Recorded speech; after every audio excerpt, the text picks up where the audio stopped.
Muito boa tarde, chamo-me Marcelo Rebelo de Sousa, sou professor de jovens mais velhos que vocês, mas hoje vou matar saudades das milhares de aulas que dei ao longo da minha vida e venho homenagear esta equipa, estudo em casa e agradecer-lhe, agradecer como professor e agradecer como Presidente da República. O tema é lições da pandemia. Todos vivemos a pandemia, estamos a viver a pandemia, vamos viver a pandemia durante um tempo, mas primeiro queria abraçar os professores que tanto trabalharam para porem de pé estas aulas. Os pais, os avós, que nunca estudaram tanto na vida, pelo menos nos últimos tempos. Depois vocês, que tiveram semanas e meses completamente diferentes. Mas queria agradecer ao Ministério da Educação, queria agradecer à RTP, queria agradecer à Gulbenkian, queria agradecer a todos os que permitiram este projeto. Foi sensacional e foi um grande serviço ao país. Lições da pandemia. Vocês sabem o que é uma pandemia. Uma pandemia é uma epidemia, isto é, portanto, uma doença contagiosa que está espalhada por um continente ou por vários continentes. Esta, a Covid-19, por todo o mundo. E quais são as 10 lições que eu escolhi desta pandemia? A primeira lição é muito óbvia. A coisa mais importante da vida é precisamente a vida e a saúde. Tudo o resto não é possível ou perde sentido sem vida e saúde. A educação, o trabalho, o divertimento, o desporto, nada disso é possível sem vida e saúde. E temos de agradecer ao nosso Serviço Nacional de Saúde, aos nossos médicos, aos nossos enfermeiros, aos nossos auxiliares, àqueles que fizeram técnicos diagnósticos, exames, todos eles foram excepcionais, são excepcionais. Muitos deles dormiram fora das famílias dias, semanas, meses para não contaminar. É a primeira lição. A segunda lição é a de que se a pandemia é de todo o mundo, deve ser todo o mundo unido a tratar da pandemia, a prevenir, a evitar e depois a responder, a combater. Infelizmente isto não aconteceu. Não aconteceu. Em muitos momentos cada um foi para o seu lado. E quem sofreu mais? As pessoas. E é bom que não venha a acontecer quando chegarem os medicamentos, quando chegarem as vacinas, para não serem só para alguns, serem para todos.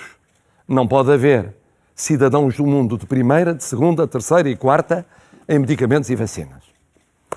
A terceira lição que nós vivemos-la na Europa. Nós pertencemos à Europa, nós pertencemos à União Europeia. A Europa também andou distraída no início. Houve países que pensaram que escapavam ao vírus, como se o vírus não conhecesse fronteiras. Achavam que era de algumas apenas sociedades, de algumas economias. Mas a Europa percebeu. Tarde, mas percebeu. E apesar de tudo foi menos egoísta do que foi boa parte do mundo. A quarta lição é a seguinte. Nesta epidemia, o vírus pegava-se com muita facilidade. A gente de todas as idades. E, portanto, muitos de nós ficámos em casa durante semanas ou meses. Mas só pudemos ficar em casa semanas ou meses porque houve quem fosse trabalhar. Houve quem fosse trabalhar para não parar a economia.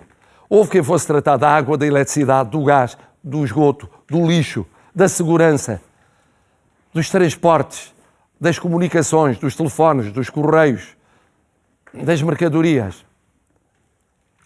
E nunca é demais agradecermos, porque eles aguentaram, trabalhando com risco, aquilo que permitiu que nós ficássemos em casa. A quinta lição é uma lição que merece mais umas palavrinhas. O vírus atacou toda a gente, ataca toda a gente. Mas ataca sobretudo quem? Os mais idosos, como eu, que tenho 71 anos, verdadeiramente 71 anos e meio. Os mais doentes do coração, dos pulmões, de cancros, de doenças mais graves. E a nossa obrigação, e a vossa obrigação, vocês são mais novos, não pensarem que são eternos e não pensarem que não devem seguir as regras de saúde. A máscara quando necessária, a distância quando imposta, os cuidados de limpeza, para proteger os mais velhos, e mais doentes. E ao mesmo tempo pensarem aquilo que lhes devem, que nos devem. Porque nos devem muita experiência, muito trabalho ao longo da vida e até tratarmos de vós. Levar à escola, trazer da escola, estudar, substituir os pais em muitas circunstâncias. Não se esqueçam disso.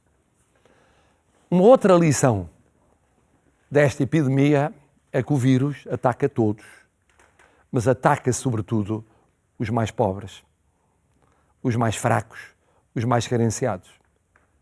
Esses têm menos capacidade de resposta, porque não têm teto, são sem abrigo, porque têm casas sem condições, porque vivem a camaratas, porque não têm água, porque não têm eletricidade, porque as condições de saúde não são as mesmas que muitos de vocês têm. Ora, nós temos que mudar um bocadinho o país.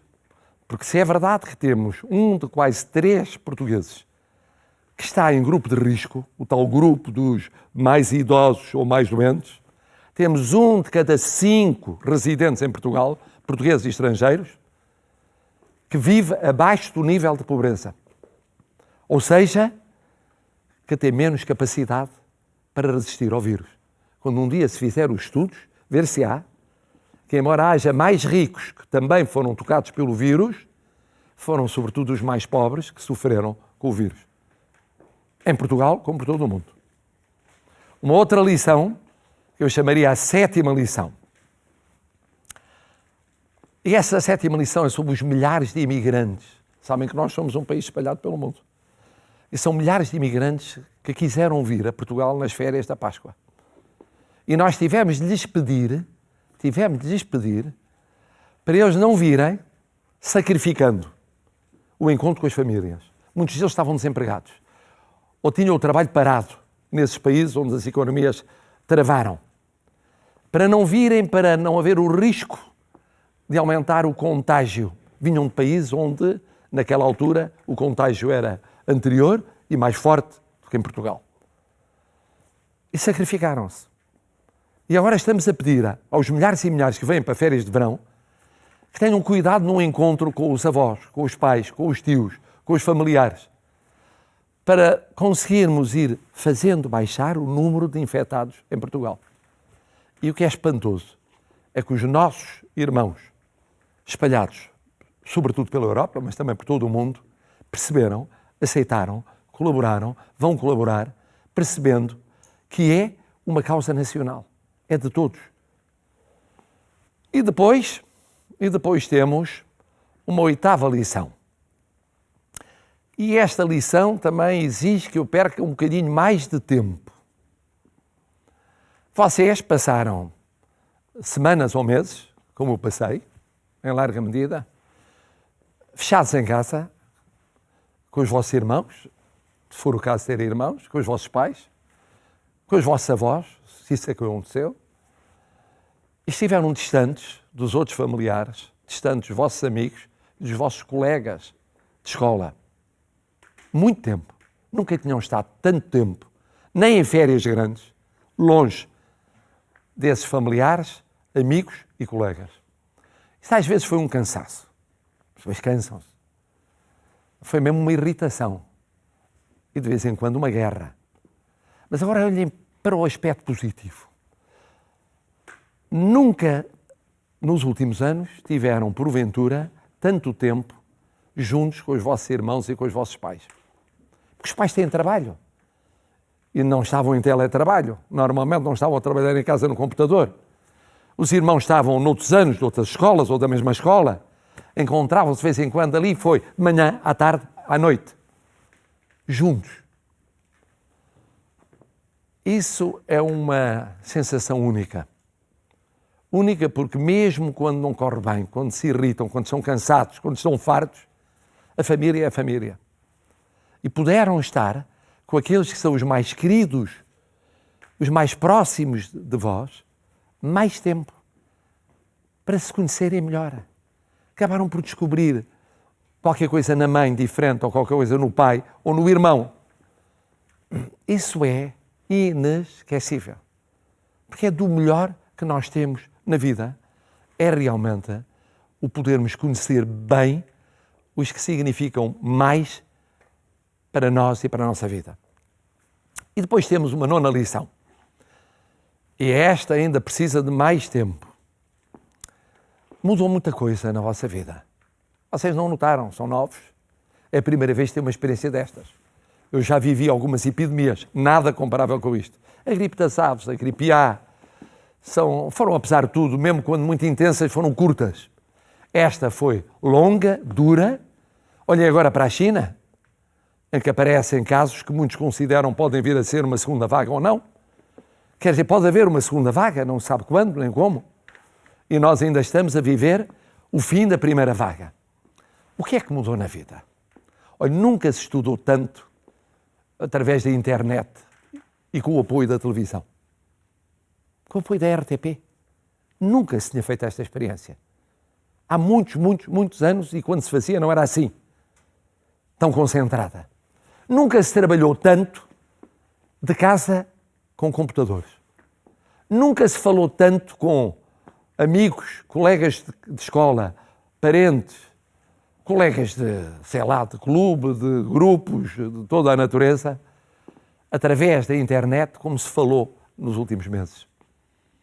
Depois, não sei se aconteceu com vocês, mas aconteceu comigo. Eu descobri o valor das pequeninas coisas. Quando nós não podemos sair de casa, não podemos viajar, não podemos ir à praia, não podemos ir correr, não podemos praticar desporto, não podemos estar com os amigos, não podemos jogar à bola nas escolas, não podemos fazer visitas que gostaríamos de fazer, e estamos ali fechados em casa. Cada pequeno gesto ganha uma importância fundamental. Cada pequeno encontro ou conversa com um amigo, que normalmente está junto de vocês, junto de nós, mas ali está longe. Ou com alguém que está mais distante, ainda mais distante. Isso ganhou uma importância. E demos importância às pequenas coisas. Normalmente não damos. Damos às grandes coisas. As pequenas coisas vivem-se. São pequenas. Nada é pequeno na vida.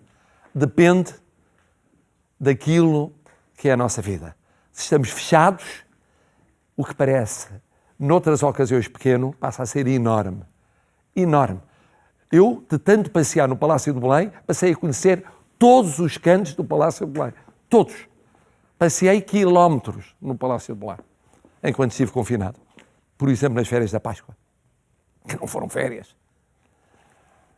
E isto fica para a vida. Isto fica para a vida.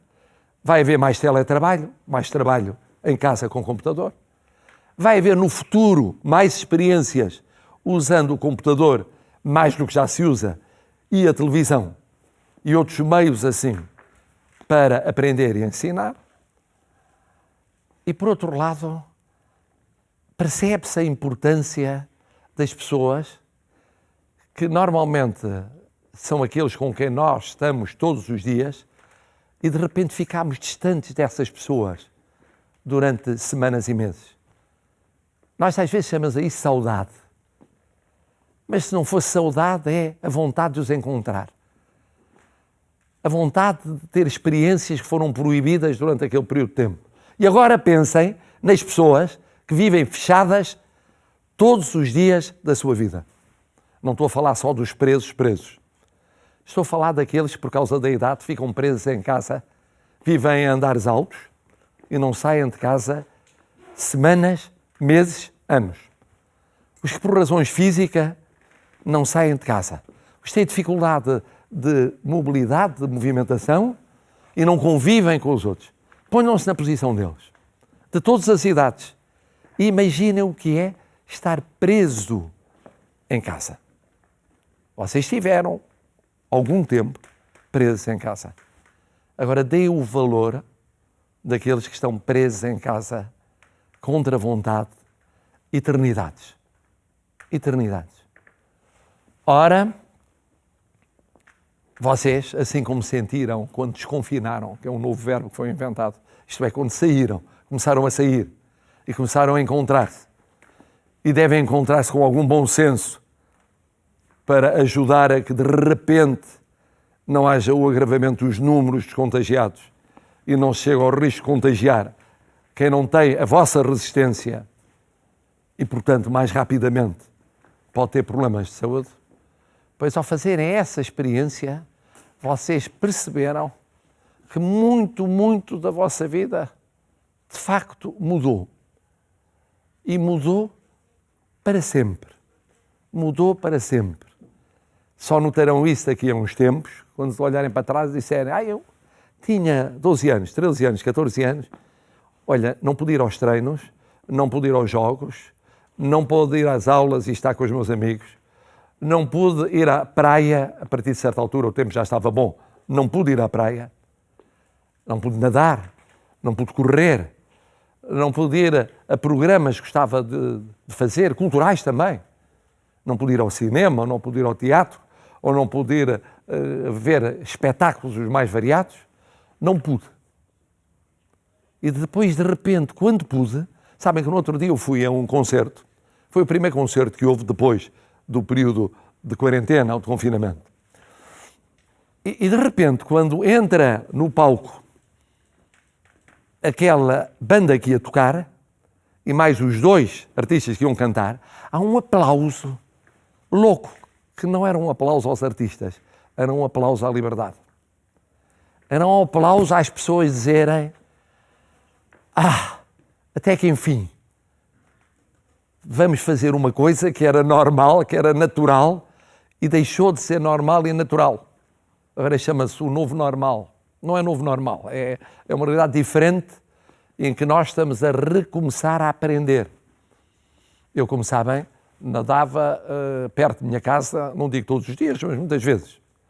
Na semana, 2, 3 vezes por semana. E a minha casa fica perto da praia, e, portanto, eu ia a correr, nadava, vestia-me, ia trabalhar. Eu vinha de trabalho e aproveitava muitas vezes a hora do almoço para isso, quer quando era professor, quer agora Presidente da República. E durante aquele período em que não era possível ir à praia, eu passeava à noite, já era possível passear, as pessoas da minha idade podiam fazer um passeio higiênico.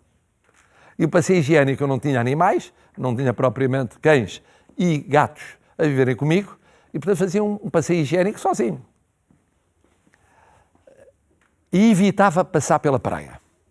Passava do outro lado da rua e não olhava para a praia, porque me custava olhar para a praia e dizer, eu não sei quanto tempo não poderei nadar.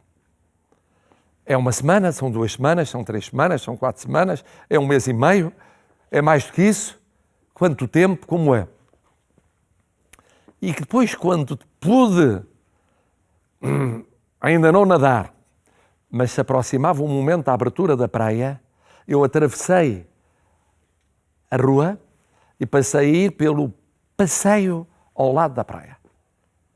E a andar no paradão sobre a praia, mas não punha o pé na praia. O Presidente da República tem que dar um exemplo, não é? Portanto, não podia estar a pôr o pé na praia. E no primeiro dia em que pude nadar, soube-me como se fosse um dos primeiros banhos da minha vida. Como se tivesse 5 anos, ou 6 anos, ou 7 anos, foi quando comecei a mergulhar na praia. Que me lembre. É tudo assim. Dá-se valor àquilo que é raro, mas só foi possível chegar onde chegamos, e é bom que seja a melhorar e não a piorar, porque todos fizemos um sacrifício que era preciso fazer. Percebemos que era preciso fazer o sacrifício. Não era preciso andar uma pessoa atrás de todos nós a multar, a proibir, a aconselhar.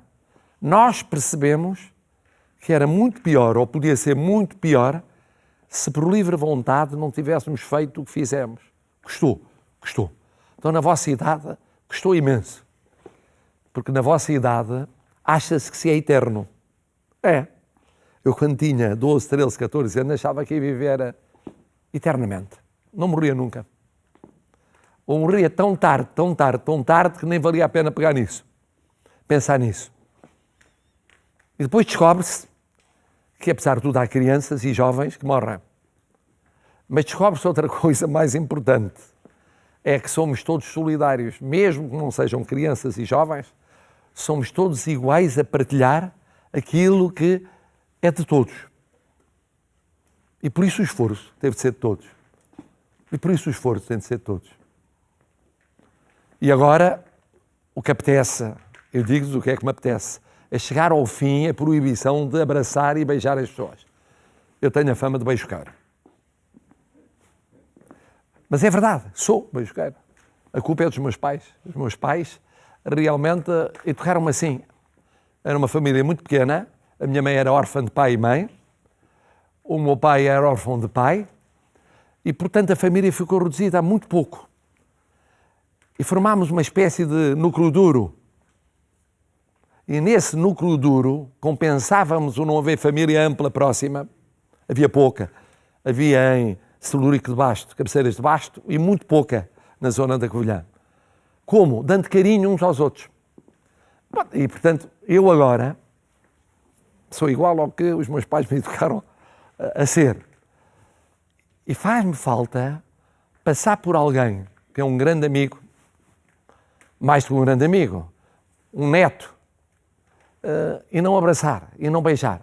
E no outro dia aconteceu uma cena incrível, que ainda bem que não foi apanhada pela televisão, senão era o fim do mundo. O meu filho, que vive no Brasil, veio cá, foi uma complicação, porque ele vive confinado no Brasil, em São Paulo. E conseguiu vir, fez não sei quantos testes lá e cá e tal. E quando nos despedimos, depois de estar cá quase 15 dias, em que estivemos várias vezes juntos, mas nunca nos abraçámos e beijámos, ele não resistiu, abraçou-me e beijou-me. E eu, de repente, foi assim, no meio da rua, porque ele ia apanhar o avião, e já estava atrasado, como de costume, e o que acontece é, de repente, eu caí em mim e disse, mas eu estou a fazer uma coisa que não posso fazer. Aconteceu. E vamos à última lição. Vocês estão a acabar o ano letivo. Eu sei o que é acabar o ano letivo. O meu ano letivo acabava também por esta altura, um pouquinho mais cedo. Nesta altura eram exames. E ao acabar o ano letivo, este terceiro período que foi o mundo de pernas para o ar, em que os professores foram espetaculares, fizeram das tripas de coração, espetacular. Vocês foram espetaculares. Os pais foram espetaculares.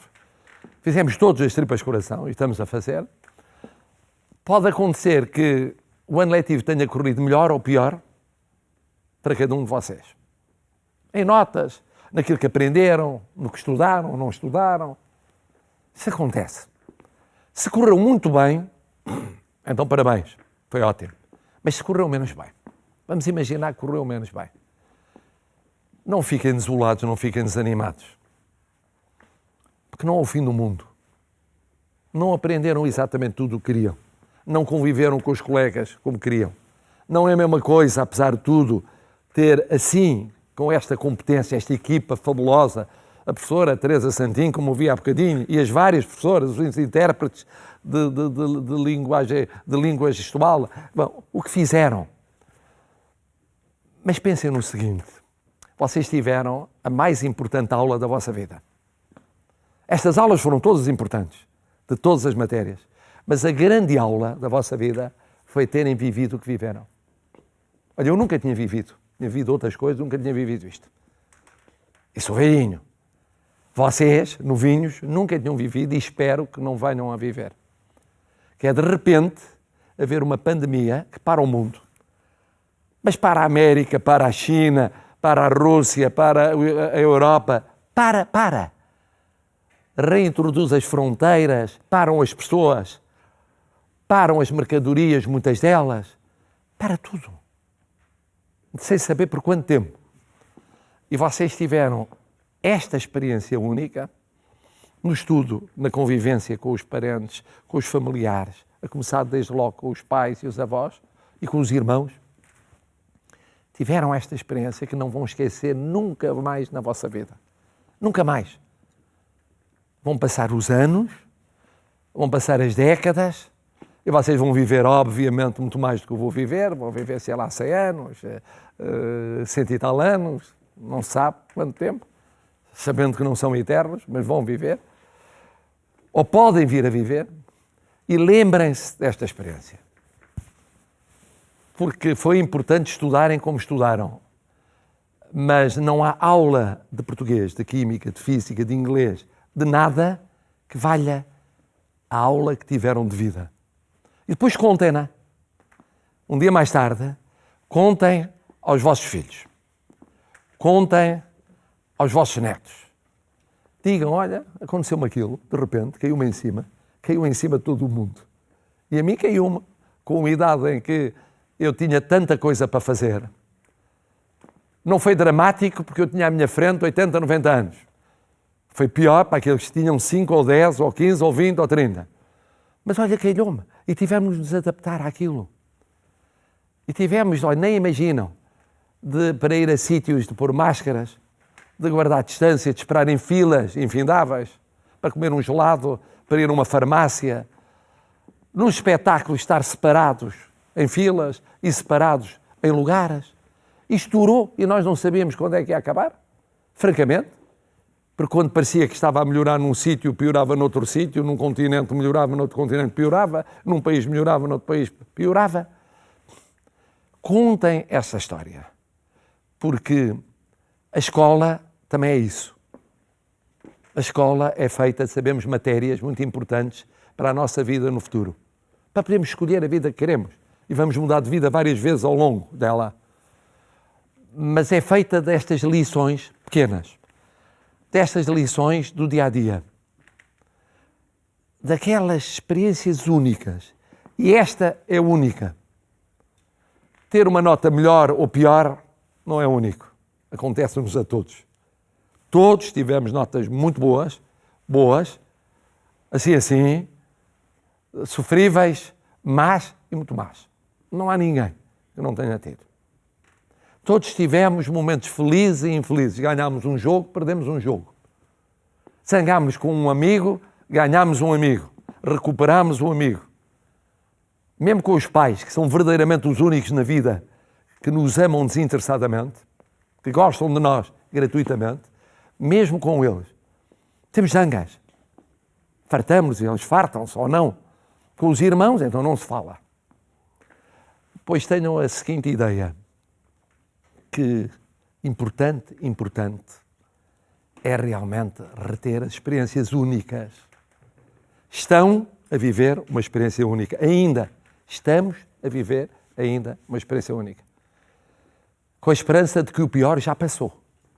Tendo trabalhado para que o pior já tivesse passado. Trabalhando para que o pior não regresse. Esperando que o pior não vai regressar. Mas é uma experiência única. E a vossa vida vai ser muito marcada também por ela. E é isto que tinha a dizer-vos. Como de costume, eu acabo sempre as minhas aulas antes do tempo. Fui sempre assim com um professor. É uma maçada, porque prevê tantos minutos, e aqui são 30 minutos. Eu vou acabar um bocadinho antes dos 30 minutos. Lá era porque havia perguntas. Aqui não há perguntas.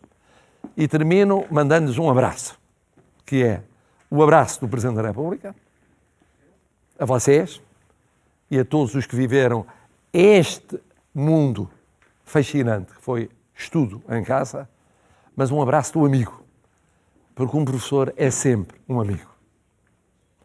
É um dos amigos que se somam aos outros amigos. Não chega a ser um familiar, mas é perto disso. E é também um abraço do amigo Marcelo Rebelo de Sousa que eu lhes queria daqui enviar.